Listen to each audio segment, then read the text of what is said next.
नमस्कार, बड़ी बहस मध्य प्रदेश में आप सभी का स्वागत है। मैं हूं आपके साथ कांची बंसल। मध्य प्रदेश सरकार अब प्रदेश के भीतर जिलों का नक्शा बदलने वाली है। इसके लिए सरकार ने सभी संभागों, जिलों और तहसीलों की सीमाओं को नए सिरे से निर्धारित करने के निर्देश दे दिए हैं। मध्य प्रदेश सरकार ने प्रदेश की प्रशासनिक संरचना को सुधारने के लिए एक नए परिसीमन आयोग का गठन किया है। इस आयोग की अध्यक्षता रिटायर्ड एसीएस मनोज श्रीवास्तव करेंगे और 3 सदस्यीय इस आयोग का प्रमुख कार्य जिलों, संभागों और तहसीलों की सीमाओं का पुनर्निर्धारण करना होगा, ताकि नागरिकों को सरकारी कार्यालयों तक पहुंचने में आसानी हो। मुख्यमंत्री डॉक्टर मोहन यादव ने घोषणा करते हुए कहा कि वर्तमान में कई ग्रामीण और दूर दराज क्षेत्रों के लोगों को जिला और तहसील मुख्यालयों तक पहुंचने के लिए 100 से 150 किलोमीटर की यात्रा करनी पड़ रही है और इससे कई समस्याएं हो रही हैं। नए परिसीमन आयोग के माध्यम से इन समस्याओं का समाधान किया जाएगा और साथ ही प्रशासनिक इकाइयों को जन संवेदनशीलता के अनुसार पुनर्गठित किया जाएगा। आयोग 1 साल के भीतर जिलों का दौरा कर स्थानीय जनता से सुझाव प्राप्त करेगा और सुधारात्मक रिपोर्ट तैयार करेगा। तो मुख्यमंत्री डॉक्टर मोहन यादव ने इस प्रक्रिया को पुलिस थानों की सीमाओं में बदलाव के समान बताते हुए कहा कि इससे भी प्रशासनिक सुविधा में सुधार होगा। इस आयोग के गठन से बीना, चाचोड़ा और खुरई, जुनारदेव, लवकुश नगर और साथ ही मनावर जैसे क्षेत्रों को जिला बनाने की लंबित मांगों पर भी विचार किया जाएगा। इस प्रक्रिया में मध्य प्रदेश की प्रशासनिक व्यवस्था को और ज्यादा प्रभावी और सुलभ बनाया जाएगा। और आपको बता दें कि 1947 में देश की आजादी के 9 साल बाद यानी कि 1 नवंबर 1956 को मध्य प्रदेश का गठन हुआ था। उस वक्त मध्य प्रदेश में सिर्फ 43 जिले ही थे, लेकिन जनसंख्या में लगातार बढ़ने से धीरे धीरे नए जिले भी बनते गए। 2023 में हुए विधानसभा चुनाव के ठीक पहले सरकार ने 3 नए जिले बनाए थे, जिनमें सतना से मैहर, छिंदवाड़ा से पाढुर्णा और साथ ही रीवा से मऊगंज को अलग से नए जिले बनाए गए थे। और मध्य प्रदेश में अब जिलों की संख्या 55 है और यही वजह है कि आनन फानन में बनाए गए जिलों से जनता को मुख्यालय तक पहुंचकर अपने सरकारी काम कराने में कई दिक्कतों का सामना करना पड़ता है, जिसे दूर करने के लिए अब सरकार ने जिलों की सीमाओं को नए सिरे से तय करने का फैसला लिया है। वहीं कांग्रेस प्रदेश अध्यक्ष जीतू पटवारी ने कहा कि ये सरकार का इंटरनल प्रोसेस है और हर जिले का सीमांकन जनसंख्या के आधार पर होना चाहिए। आज इसी मुद्दे पर विस्तार से बात भी होगी। चर्चा के लिए कुछ खास मेहमान भी हमारे साथ जुड़ेंगे, लेकिन उससे पहले आपको सुनवाते हैं मुख्यमंत्री डॉक्टर मोहन यादव ने क्या कुछ कहा और कांग्रेस प्रदेश अध्यक्ष जीतू पटवारी ने इस पूरे मामले को लेकर क्या कुछ कहा। सुनिए। जब सरकार बनाई, सरकार बनाने के बाद ही इस बात पर ध्यान दिया कि हमारे अपने भौगोलिक दृष्टि से दूसरे भारत के सबसे बड़े राज्य के रूप में मध्य प्रदेश का अपना एक एरिया है, लेकिन इसमें कुछ कठिनाइयां भी समय के साथ हुई है। जब जिले तो बढ़ गए हैं, लेकिन जिलों की अपनी अपनी सीमाएं कम ज़्यादा है या कई विसंगतिपूर्ण है। कई लोगों को बहुत दूर जाना पड़ता जिला मुख्यालय, जबकि पास का जिला बहुत पास में है उनके। कई संभाग बड़े छोटे हो गए। ऐसे कई विसंगतिपूर्ण व्यवस्था के लिए हमने परिसीमन आयोग एक नया बनाया है। इस परिसीमन आयोग के माध्यम से नज़दीक के स्थान को नज़दीक के जिले से जुड़वा करके जनता की बेहतरी के लिए जो अच्छा हो सकता है वो जरूर करना है। तो संभाग, जिले, इनका एक बार पुनर्परीक्षण करना है। इसमें मैंने एक आयोग बनाया है। आयोग के सदस्य एसीएस लेवल के रिटायर्ड श्री मनोज श्रीवास्तव जी को मैंने जवाबदारी दी है। ऐसे कई बड़े जिले अभी हमारे हैं, जैसे सागर, ये हमारा उज्जैन, इंदौर, ऐसे कई बड़े, धार, बड़े बड़े जिले हैं। इनके अंदर के जो अंदर की कठिनाइयां हैं, जैसे बिना रिफाइनरी बन गई तो बड़ा एक स्थान हो गया, तो आगे आने वाले समय में युक्तियुक्तकरण के माध्यम से ऐसे कई निर्णय अंदर करके इस बारे में विचार किया जाएगा। इस आयोग के माध्यम से उम्मीद करता हूं कि जैसे हमने पुलिस थानों की सीमाएं बदली थी और सीमा बदल करके उन पुलिस थानों को जनता की बेहतरी के लिए नज़दीक से नज़दीक पहुँचाने का प्रयास किया है, इसी प्रकार से राज्य की प्रशासनिक व्यवस्था की दृष्टि से ये निर्णय भी कारगर सिद्ध होगा। मेरी अपनी ओर से ऐसे सारे सुझाव जिनको लगता है कि हमारे इस क्षेत्र को जोड़ना चाहिए, छोड़ना चाहिए, ये एसीएस मनोज श्रीवास्तव जी रिटायर्ड उनके पास जरूर पहुंचाएं और वो अपने जिले जिलों में ये काम का अभियान प्रारंभ कर रहे हैं। मेरी अपनी ओर से प्रदेश की बेहतरी के लिए जो जो हो सकता है हमारी सरकार लगातार यशस्वी प्रधानमंत्री श्रीमान नरेंद्र मोदी जी के नेतृत्व में काम करती रहेगी और उसी के परिणाम हमको प्रदेश की जनता की बेहतरी के लिए मिलेंगे। बात यह है कि ये सरकार का इंटरनल एक प्रोसेस होता है। स्वाभाविक है कि जिलों की जब क्षेत्रफल की भूमिका अलग अलग होती है क्षेत्रफल की जो सीमांकन अलग अलग होता है, तो हर जिले का सीमांकन भौगोलिक दृष्टिकोण से होना चाहिए, जनसंख्यात्मक दृष्टिकोण से होना चाहिए। पर इसमें राजनीतिक कूट और राजनीतिक दुर्भावना देखी जाएगी तो ये प्रशासनिक रूप से एक तरह से न्याय नहीं होगा। और बड़ी बहस में हमारे साथ खास मेहमान जुड़ चुके हैं। बीजेपी मीडिया सह प्रभारी आशीष तिवारी हमारे साथ जुड़ चुके हैं। बहुत स्वागत करती हूं आशीष जी आपका। और कांग्रेस प्रवक्ता नीलाभ शुक्ला हमारे साथ जुड़ चुके हैं। नीलाभ जी आपका भी बहुत स्वागत करती हूं। सबसे पहले मैं कांग्रेस प्रवक्ता से सवाल लेना चाहूंगी। नीलाभ जी, आप सरकार की इस पहल को किस तरह से देखते हैं?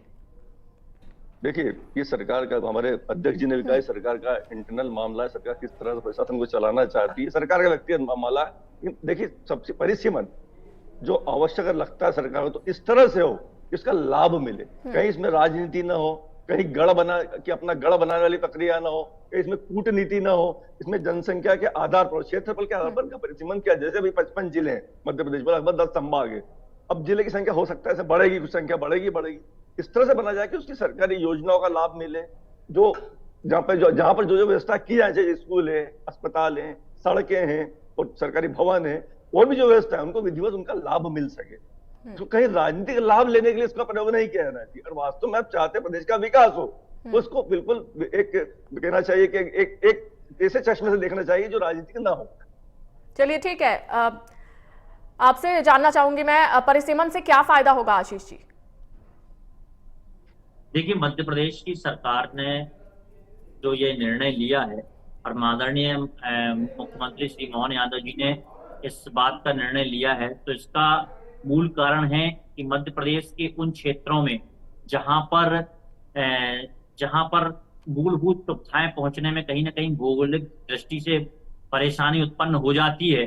कई बार ऐसे क्षेत्र रहते हैं या ऐसे जिले बने हुए हैं कि कोई उसका जो अंतिम गांव है वो लगभग 100 किलोमीटर और 150 किलोमीटर मुख्यालय से दूरी पर है, और साथ ही साथ जबकि उसके दूसरी ओर जो दूसरा जिला है उसकी बॉर्डर उसको 5 किलोमीटर पर मिलती है। तो मुझे ऐसा लगता है कि परिसीमन जो भौगोलिक स्थितियों के आधार पर आदरणीय मोहन यादव जी कराना चाहते हैं, मध्य प्रदेश की सरकार कराना चाहती है, उस पर होगा।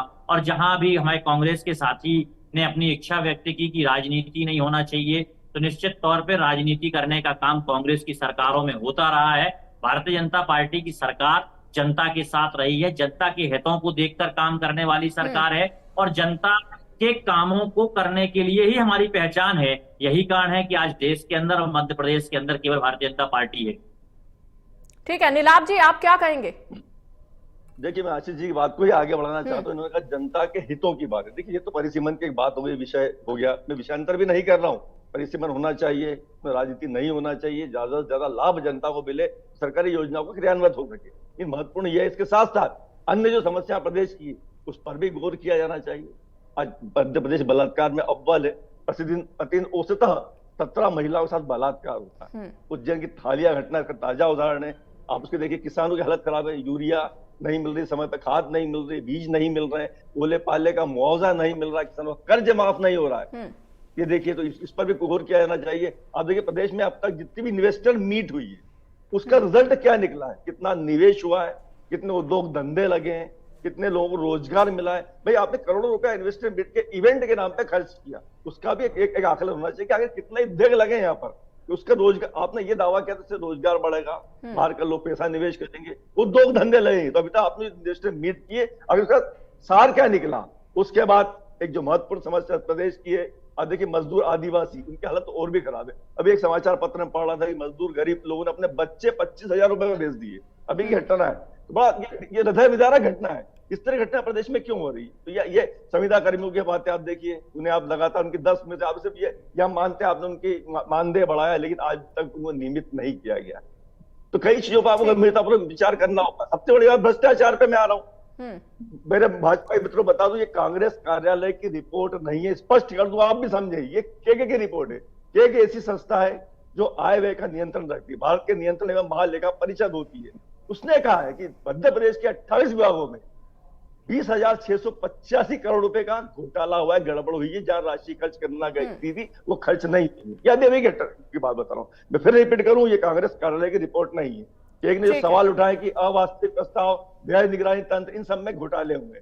एक ने रिपोर्ट यह भी कहा कि शिप्रा परियोजना है, मुख्यमंत्री के क्षेत्र से आती है, उसमें भी पैसा का जो व्यय होना चाहिए वह नहीं हो पाया। आज तक शिप्रा साफ नहीं हो पाई, पानी साफ आज तक नहीं मिल पाया, और भूजल स्तर भी गिरा है। उसके बाद 370 योजना है लगभग बंद होने की कगार पर है मध्य प्रदेश में। ये टाइम्स ऑफ इंडिया एक बड़ा अखबार है, उसकी सर्वे रिपोर्ट है, युवाओं से जुड़ी योजना, महिलाओं से जुड़ी योजना, टंटिया मामा का मंदिर, मेट्रो ट्रेन की योजना, ऐसी कई योजना है जिसकी सबसे बाहर दिखा के आपने सरकार बनाई, लेकिन आप उसमें फेल हो चुके हैं। ये बंद होने की कगार पे आ चुकी है। ये मेरी भी रिपोर्ट नहीं है, टाइम्स ऑफ इंडिया एक बड़ा अखबार है, उसकी रिपोर्ट, दोनों रिपोर्टों का मैंने आपको हवाला। चलिए ठीक है आशीष जी, कई तरह के सवाल नीलाभ जी की ओर से खड़े किए गए हैं बीजेपी पर, आप क्या स्पष्टीकरण देंगे, क्या सफाई आप देना चाहेंगे आशीष जी?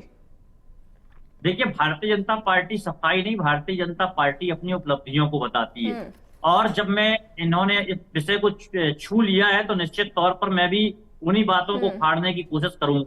और मैं याद दिलाना चाहता हूं कि जब छत्तीसगढ़ में आपकी सरकार हुआ करती थी, तब आपने कहा था कि हम 1 लाख सरकारी नौकरी देंगे, कर्मचारियों को नियमित करने का वादा किया। ये सब काम किए क्या आपकी सरकार ने?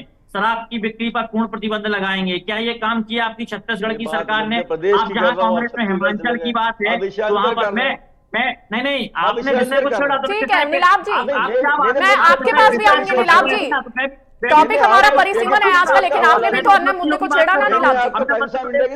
नीलाभ जी, आप जब बात करते हैं केवल आरोप नहीं लगा सकते, आरोप लगाने के पहले आपको ये सुनना पड़ेगा कि हमने जो उपलब्धियां हासिल की है वो भी तो सुननी पड़ेगी।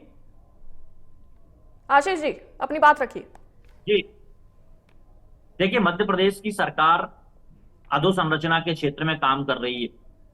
मैं अभी कांग्रेस के साथी ने जो कहा कि इतनी मीट हुई, इन सब का क्या लाभ हुआ, तो मध्य प्रदेश के अंदर एक समय था जब कोई निवेश करने के लिए मध्य प्रदेश के अंदर नहीं आता था, और मध्य प्रदेश की जर्जर स्थिति थी, सड़कें नहीं थी, पानी की व्यवस्था नहीं थी, प्रशासनिक स्थिति चरमरा गई थी।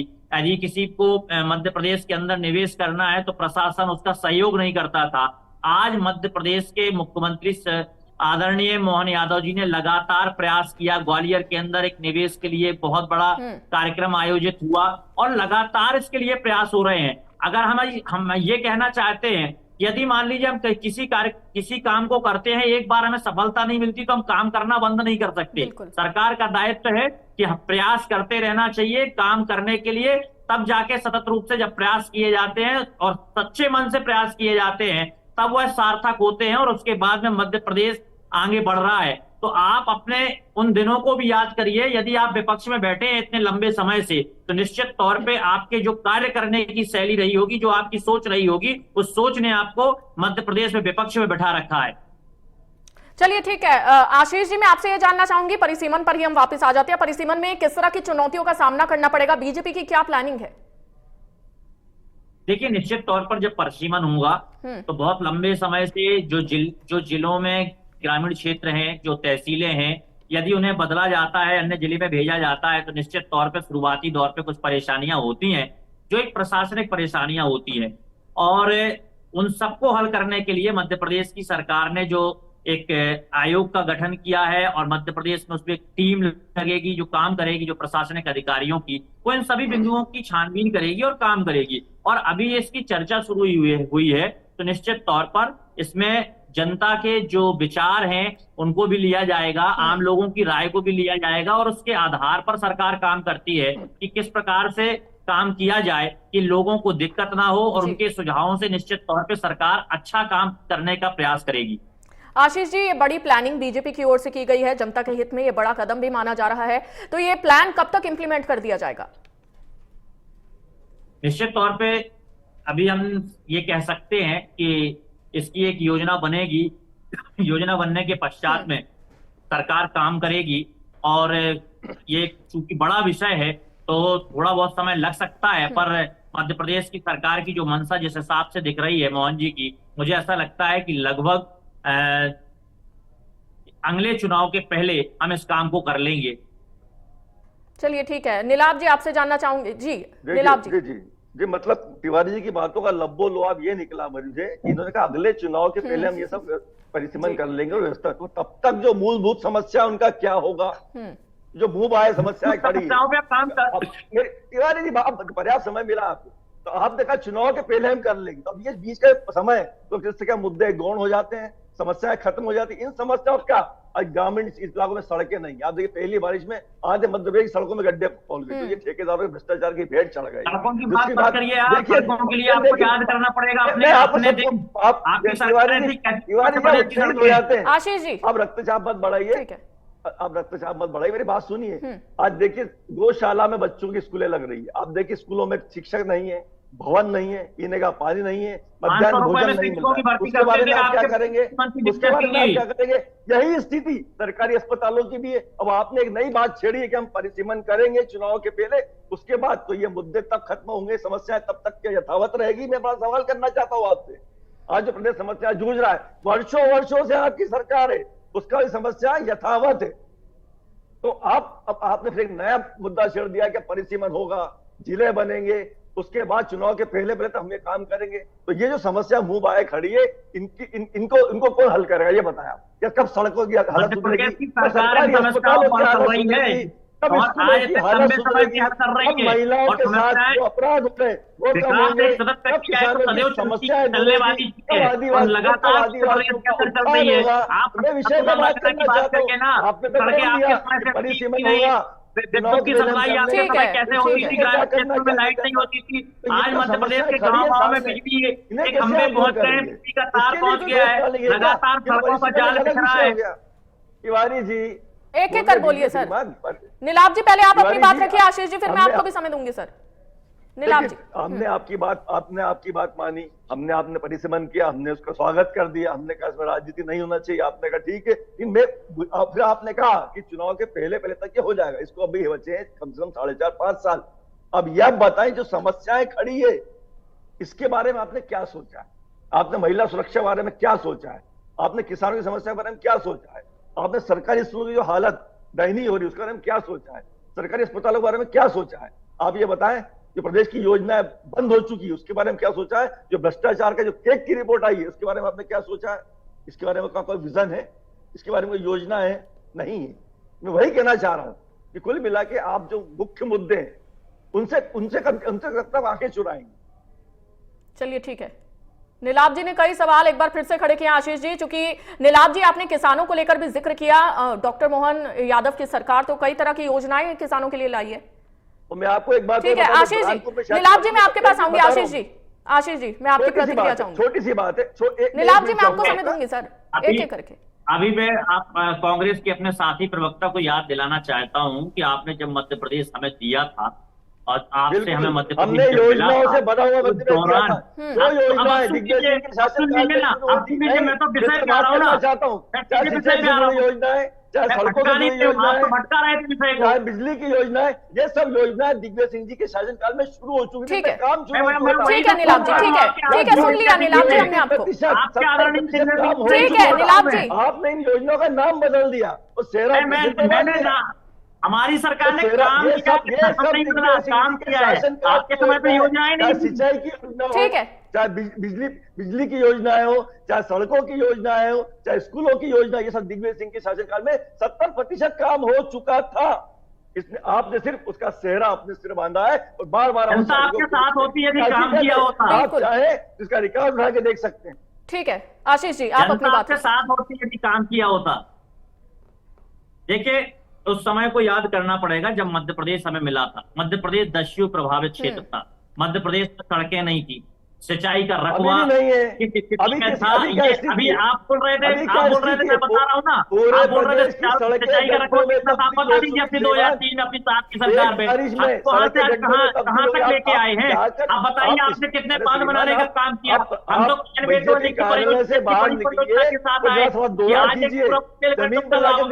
होने वाला है, हमने नदियों को बांधने का काम किया, हमने सड़कों का जाल बिछाने का काम किया। हम तो एक शहर से दूसरे नीलाभ जी अगर बीजेपी ने काम ना किया होता तो फिर चुनाव कैसे जीतती आप ये भी तो बताइए नीलाभ जी। देखिए जो सरकार में रहेगा निश्चित तौर पर लोकतंत्र में एक व्यवस्था है, जो सरकार पे रहेगा उसे अपनी सरकार की उपलब्धियां बतानी पड़ेंगी और अपने सरकार ने जो काम किया उसका जवाब देना पड़ेगा।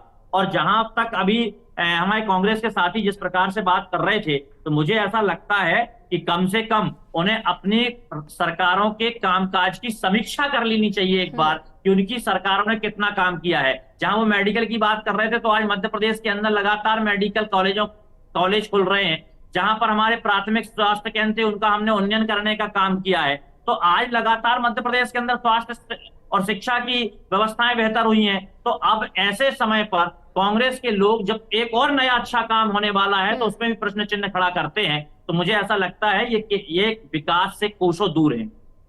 चलिए ठीक है, नीलाभ जी आपसे जानना चाहूंगी, क्या आप सरकार के इस कदम में उनका साथ देंगे, और ये कदम प्रदेश के हित में है, तो क्या आप सरकार के इस कदम में साथ हैं? देखिए, सरकार का वो कदम अगर प्रदेश के हित में जो उसमें कांग्रेस पूरी तरह साथ देगी, कांग्रेस कहीं विरोध नहीं करती। पर मैंने आपसे क्या सवाल किया कि आपने कहा परिसीमन करेंगे, परिसीमन आयोग भी बना दिया, अब आपने एक बात को टाल दिया। अब कब जिले बनेंगे, कब 9 मन तेल होगा, कब राधा नाचेगी, मैं तत्कालीन समस्याओं की बात कर रहा हूँ। तब तक तिवारी जी ने कहा कि चुनाव के पहले तक हम परिसीमन कर लेंगे, तो तब तक ये समस्या जो सिर उठा के खड़ी, इनका क्या, मेरा सवाल वही का वही खड़ा हुआ है। तब तक आप सड़कों की स्थिति पर किस भरोसे छोड़ेंगे? साहब परिसीमन होगा, जिले बनेंगे, फिर नई योजना आएगी, तो हम करेंगे। तब तक क्या प्रदेश इसी हालातों में रहेगा? क्या सरकारी स्कूल स्थिति जो योजनाएं चल रही है वो निरंतर चलती रहेंगी। मैं बता तो रहा हूँ आपको, सरकार की तरफ से जो योजनाएं चल रही है वो चलती रहेंगी, योजनाएं बंद नहीं हो रही है। बुरहानपुर के 16 गांव के किसानों ने, तिवारी को पता नहीं है, बुरहानपुर के 16 गांव के किसानों ने, किसानों की बात तो आप करिए, आप याद करके ना, सुनते नहीं, किसानों की बात कर रहे हैं, आप तो किसानों से माफी मांगने की यात्रा निकाली है। ठीक है, समय की कमी है सर, हमारे पास एक एक करके बोलिए। आपके कांग्रेस के वरिष्ठ नेता, ठीक है नीलाभ जी, आपको समय दिया। ठीक है नीलाभ जी। आशीष जी एक फाइनल कमेंट आपसे चाहूंगी, आशीष जी एक फाइनल कमेंट आपसे चाहूंगी। जनता ने आप पर आशीष जी, 15 महीने जनता के हित में ये परिसीमन किस तरह से काम करेगा? किसानों के बारे में आपको करने का हक नहीं है। आशीष जी, जनता के हित में ये परिसीमन किस तरह से काम करेगा? एक आखिरी कमेंट। आशीष जी मेरी बात का जवाब देते नहीं है, और जब मैं बोलता हूं तो कुतर्क करने लगते हैं। ये कुतर्क मत कीजिए, तर्क कीजिए। मैं किसानों की बात कर रहा हूं, मैंने बात काट दी। राष्ट्रपति द्रौपदी मुर्मू को बुरहानपुर के कुछ गांव के किसानों ने पत्र लिखा है सामूहिक आत्महत्या की अनुमति के लिए। क्यों? क्योंकि उन्हें मुआवजा नहीं मिल पाया। ये बड़ा सवाल नहीं है तिवारी जी? ठीक है आशीष जी, एक फाइनल कमेंट।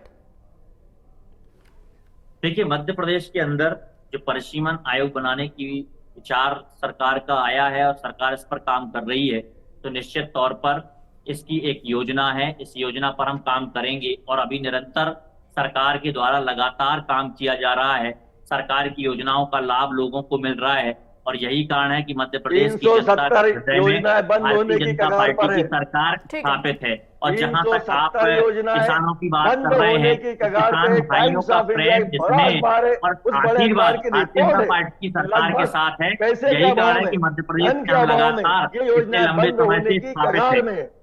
चलिए, बहुत शुक्रिया आप दोनों मेहमानों का हमारे साथ जुड़ने के लिए, अपना कीमती समय हमें देने के लिए बहुत शुक्रिया। तो परिसीमन को लेकर अब मोहन सरकार पूरी तरह से एक्टिव मोड में नजर आ रही है, जिसका फायदा सीधे तौर पर प्रदेशवासियों को मिलता नजर आएगा। फिलहाल बड़ी बहस में मेरे साथ इतना ही, देखते रहिए।